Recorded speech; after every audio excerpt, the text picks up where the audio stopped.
BLACKSITE Sports tonight. We're going to talk about Caitlin Clark blaming herself for the 99-88 loss to the Minnesota Lynx. First, I would like for you to subscribe to this channel, hit that like button, hit that notification button, but also comment on this video. Caitlin Clark took the loss tonight on her shoulders. Even though she went for 25-8-8, she still blames herself for the loss against the Minnesota Lynx.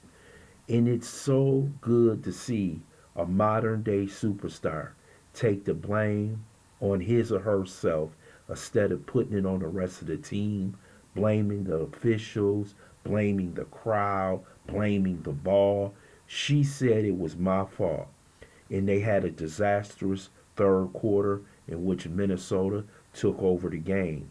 Cheryl Reeves in Minnesota seems to be getting better over the last few weeks. And to me, they are also a threat to win the WNBA championship. But this is good for the simple fact when you have a loss, you can take a look and see what have I been doing wrong. Have we just been getting by? Have we not been running the system correctly? And whatever Minnesota did to Caitlin Clark in this game, it was extremely successful. In a long season, we have to understand she's still a rookie, that you're going to have ups and downs, ebbs and flows. And we saw that tonight in this game. They were up 50-45 at halftime, but once they came back from the break, Minnesota took control of the game. And that's what basically happened. But you got to understand, in basketball, you have to be fundamentally sound at all times. And the great teams, the truly great teams, don't make plenty of errors. And that's the process in which Caitlin Clark and the Indiana Fever will be going through as they accelerate up the ladder and become a better basketball team. So when you see this game, you put it in the prism of basketball. To be great, you have to start at a level. You have to make sure that you learn from your mistakes.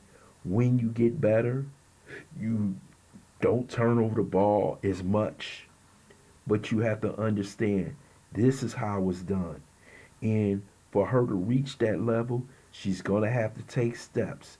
They may be fast, they may be slow. But as long as she gets to where she wants to be, and that's to win a WNBA championship for the Fever. So they still have the majority of their games at home.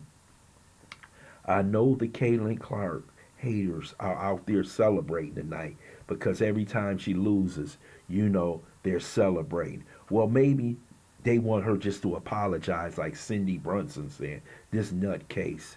These people out here, I cannot understand why they are praying for this woman to be unsuccessful as a WNBA basketball player. She has done so much for this league, and I don't understand why these people tend to not like Caitlin Clark. So tonight was a lesson learned. She can take the next step forward in the next game, and you can see that the Indiana Fever have improved from being the number one overall drafting team to being a playoff team in the WNBA. Hey man, that is truly a success, and you should put the light on Caitlin Clark and the rest of her teammates for making it work. I would love to hear your comments in the comments section. I want to thank you for listening to BLACKSITE Sports. Hope you subscribe to this channel, smash that like button, but also share this video.